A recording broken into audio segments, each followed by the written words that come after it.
क्या होता है? एक कैबिन क्रू इंटरव्यू के लिए सीवी इंपॉर्टेंट क्यों है? क्या एक अच्छा सीवी आपको इंटरव्यू का कॉल लाके दे सकता है? जिस सीवी के लिए मुझे इंटरव्यू का कॉल आया, वो सीवी मैं आपको दिखाऊंगी। Hi guys, I welcome you back to my channel. My name is Srijita and I am a cabin crew working with IndiGo airlines. Title पढ़कर और थंबनेल देखकर तो आपने पता कर ही लिया होगा कि this video is again the most requested video of my channel in the last 7 days। बहुत लोगों ने बोला है कि दीदी सीवी के बारे में वीडियो ला दो, सीवी क्या है ये बता दो, सीवी क्यों इतना इंपॉर्टेंट है ये बता दो। जिस सीवी ने मुझे एक इंटरव्यू कॉल लाके दिया, वो सीवी मैं अटैच करने वाली हूँ। और अगर मेरा चैनल और मेरा वीडियो आपको पसंद आया हो तो चैनल को सब्सक्राइब करना बिल्कुल नहीं भूलना, वीडियो को लाइक भी कर देना। सब्सक्राइब बटन के बगल पे जो नोटिफिकेशन बेल है उसको भी दबा देना ताकि मेरे फ्यूचर वीडियोस के बारे में आपको नोटिफिकेशन जा पाए। पहली बात तो मैं आपको बताना चाहती हूँ, सबको बहुत बहुत बहुत शुक्रिया इतना प्यार देने के लिए मेरे सारे वीडियोस पे। Thank you so much. जितना प्यार दे रहे हो वैसे प्यार देते रहना। Thank you so much. और एक बात मैं आपको बताना चाहूंगी वीडियो शुरू करने से पहले जल्दी कि बहुत सारे ऐसे कमेंट्स आ रहे हैं जिसके बारे में मैं वीडियो बना चुकी हूँ, फिर से आप लोग वही क्वेश्चन मुझे पूछ रहे हो। मैं इस वीडियो के डिस्क्रिप्शन बॉक्स पे आज तक मैंने जिस टॉपिक पे वीडियो बनाया है उसका लिंक मैं डाल दूं। Without any further ado, let's get started. पहली बात ये है कि सीवी होता क्या है। सीवी के बारे में थोड़ा सा जान लेते हैं। जिनको बिल्कुल भी नहीं पता है उनको पता चल जाएगा। सीवी का फुल फॉर्म है कैरिकुलम वीटा, जिसको हम रेज्यूमे के नाम से भी जानते हैं। ये एक डॉक्यूमेंट है जो आपसे पहले ना एचआर के पास चला जाता है। जब भी आप इंटरव्यू के लिए अप्लाई करते हो तो ये सीवी आपको वहां पर डालना पड़ता है, या फिर आप जब इंटरव्यू के लिए जा रहे होते हो तो आपको हार्ड कॉपी सीवी का आपके साथ लेकर जाना पड़ता है। सीधी सी बात ये है कि आपसे पहले ना एचआर सीवी को पढ़ते हैं कि जब भी आप अप्लाई करते हो तो सीवी देखकर ही एचआर आपको जज करते हैं। तो अब मैं आपको कुछ यूनिक सा पॉइंट्स बताऊंगी जो आपके सीवी में होना चाहिए। ये भी मैं आपको बताऊंगी कि आजकल लोग क्या गलतियां कर रहे हैं उनके सीवी में कि उनका सीवी पहले से ही रिजेक्ट हो जा रहा है और उनको इंटरव्यू का कॉल या मेल कुछ भी नहीं आ रहा है। नंबर 1, आपका सीवी शॉर्ट एंड क्रिस्प होना चाहिए। ज्यादा लंबा नहीं होना चाहिए। पैराग्राफ लिखने मत बैठना सीवी पर। तो ऐसा आपको सीवी बनाना पड़ेगा ताकि ज्यादा नहीं पढ़ के थोड़ा सा टाइम देकर ही एचआर को पता चल जाए कि आप में क्या है और वो उसी के बेसिस पर आपको जज कर पाए। तो कोशिश करिएगा कि आपका सीवी 1 पेज का हो। Also try bold fonts and use bullet points. Number 2, मैं हमेशा बोलती हूँ हर वक्त ऑनेस्ट रहना, इंटरव्यू पे भी ऑनेस्ट रहना और सीवी पर तो बिल्कुल ऑनेस्ट रहना। ऐसे गलत चीजें मत लिखना जो नहीं है, जो हुआ नहीं है आपके लाइफ में, जो क्वालिफिकेशन आप में नहीं है, ये चीज आपने लिख दिया just to get selected. No, ऐसा मत करना। Number 3, always be relevant to the job profile. Relevant का मतलब क्या है? फॉर एग्जाम्पल, आप कैबिन क्रू के जॉब के लिए अप्लाई कर रहे हो और आपने स्किल्स में लिख दिया कि आपको C++ आता है। कैबिन क्रू C++, इसका कोई मतलब ही नहीं है।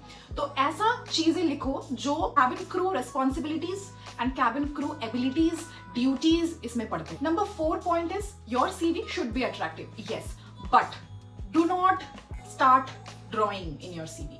Designs, drawing, bright colours, red, yellow, ये सब बिल्कुल मत करिएगा। बोल्ड कलर्स यूज करिएगा। Bold in the sense dark bold colours like black, dark blue. मैंने तो अपने सीवी पर डार्क ब्लू ही यूज किया था। Now let's prepare your CV. मैं आपको पॉइंट्स टू पॉइंट्स बताऊंगी, एकदम हेडिंग भी बताऊंगी, हेडिंग के बाद आपको क्या लिखना है वो भी बताऊंगी। पहली बात तो ये, बड़े बड़े अक्षर में अपना नाम लिखना, बोल्ड। 1 पेज का सीवी होगा, देखने के बाद आपका नाम ही सबसे बड़े बड़े अक्षर में दिखना चाहिए। उसके बाद स्टार्ट होता है इंट्रोडक्शन पार्ट। इंट्रोडक्शन पे आपको क्या क्या देना है? Write your date of birth and then start with your address. Short and crisp address लिखना and then most important contact details लिखना। कॉन्टैक्ट डिटेल्स में अपना करंट फोन नंबर देना और करंट मेल आईडी देना जो आपके पास है, जिसका मेल बॉक्स आप हर वक्त एक्सेस कर सकते हो, ये वाला मेल देना। Any message from the HR can be given via this contact that you have given on the CV. So always remember to give the contacts that you use. उसके बाद एक छोटा सा ऑब्जेक्टिव लिखना। ऑब्जेक्टिव क्या होता है? मतलब आपका लक्ष्य क्या है? अब देखो, इंटरव्यू के लिए अप्लाई कर रहे हो, मतलब अभी तो आपका लक्ष्य जॉब पाने का है ना? तो उसमें आप 2 to 3 लाइन्स आप लिख सकते हो। ये मैं आपको मेरा जो सीवी का फोटो मैं ऐड करूंगी लास्ट पे, वो मैं आपको दिखाऊंगी। उस टाइम पे आप पढ़ लेना कि मैंने वहां पे क्या लिखा था। तो बेसिकली मैंने कुछ की पॉइंट्स यूज करे थे, लाइक रिस्पॉन्सिबल। कुछ स्किल्स लिखना है जो आप कंपनी को दे रहे हो, अपना skills like interpersonal skills, excellent communication skills. जिस एयरलाइंस के लिए आप अप्लाई कर रहे हो उस एयरलाइंस का नाम अगर आप लिखते हो तो ना एक ऐसा इम्पैक्ट बनता है कि अच्छा, तो कैंडिडेट ने स्पेसिफिकली इस इंटरव्यू के लिए ये सीवी बनाया है। I am coming here to use my interpersonal skills, ऐसे करके मैंने लिखा है। तो मैं जब आपको सीवी दिखाऊंगी एग्जाम्पल देख लेना। ऑब्जेक्टिव ज्यादा बड़ा नहीं होना चाहिए, लंबा नहीं होना चाहिए। Max to max 3 lines, not more than that. उसके बाद आप लिखो experience. Most of the people जो अभी वीडियो देख रहे हो, आई एम श्योर कि आप फ्रेशर हो अगर आप एक्सपीरियंस्ड हो किसी हॉस्पिटैलिटी बैकग्राउंड में तो हॉस्पिटैलिटी बैकग्राउंड का आप एक्सपीरियंस वहां पे लिख सकते हो कि यहाँ आपने काम करा है, इतना साल का एक्सपीरियंस है, ये आप लिख सकते हो। मैं फ्रेशर थी तो मैंने लिखा था एक्सपीरियंस फ्रेशर। इसके बाद इंपॉर्टेंट पॉइंट आता है एजुकेशनल क्वालिफिकेशन। ये बहुत इंपॉर्टेंट है। सबसे अच्छा होगा अगर आप एक कॉलम बना लो।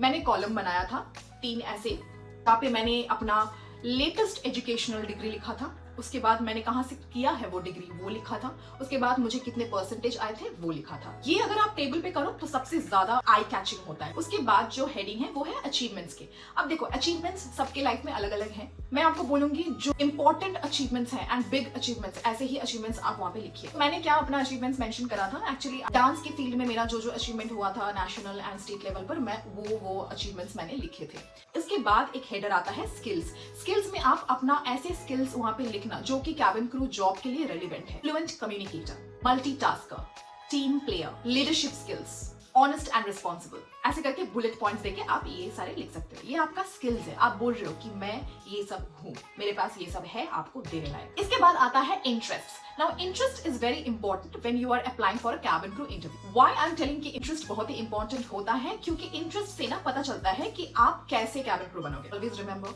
be relevant to the job profile. Interest ऐसे नहीं लिख सकते कि गार्डनिंग अच्छी बात है, लेकिन गार्डनिंग के साथ कैबिन क्रू का क्या संबंध है? आप अगर इंटरेस्ट में travelling and exploring the world लिखते हो तो वो ज्यादा अट्रैक्टिव होता है। क्यों? क्योंकि as a cabin crew you will be doing it on a daily basis. और आप something related to fashion makeup भी ऐड कर सकते हो, जैसे मैंने करा था कि I like trying out different makeups, because as a cabin crew makeup भी हमको रोज करना पड़ता है। तो अगर आपका मेकअप भी इंटरेस्ट है तो ये भी बहुत ही अच्छी बात है। ऐसा कुछ इंटरेस्ट लिखना जिससे आपका एक कैरेक्टरिस्टिक बाहर आता है। उसके बाद एक हेडर आता है languages known. This is very important कि आपको कौन से भाषा में बात करना आता है, ये भी आपको इंक्लूड करना पड़ेगा। इंग्लिश और हिंदी तो आना ही चाहिए कोई भी इंडियन एयरलाइंस के लिए, और इसके साथ साथ आपको अगर कोई और लैंग्वेज भी आता है तो आप ऐड कर देना। ऐसा लैंग्वेज ऐड करना जो आपको बोलना आता है, पढ़ना आता है, लिखना आता है। ऑलराइट गाइस, ये था मेरा सीवी का वीडियो। मैंने सब नॉलेज दे दिया है, जितना मेरे बस में हो सका मैंने दिया। अगर आपको ये वीडियो इन्फॉर्मेटिव लगा हो तो वीडियो को लाइक शेयर करना बिल्कुल नहीं भूलना। कमेंट सेक्शन पर बताना आपको ये वीडियो कैसा लगा। Let's meet in the next video. Thank you so much.